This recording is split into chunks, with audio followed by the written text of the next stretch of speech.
ఈరోజు ఈ ప్రయోగం ద్వారా matter is made of particles మరియు ఆ పార్టికల్స్ మధ్య స్పేస్ ఖాళీ స్థలం ఉంటుందని నిరూపిస్తాము. ఒక గాజు బీకర్ను తీసుకుని 200 ml వరకు నీటిని తీసుకున్నాను.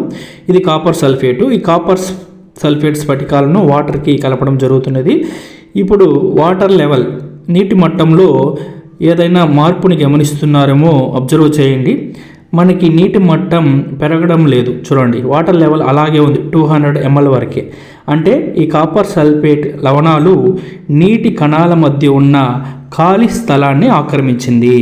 ఇదే ప్రయోగాన్ని పొటాషియం పర్మాంగనేట్ లవణంతో చేద్దాం. చూడండి, 200 ml వరకు మళ్ళీ వాటర్ తీసుకున్నాను. పొటాషియం పర్మాంగనేట్ని వాటర్కి కలుపుతున్నాను.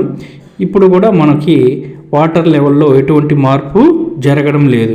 కాబట్టి matter is made of particles, పదార్థం కణాలతో నిర్మితమై ఉంటుంది మరియు ఆ కణాల మధ్య ఖాళీ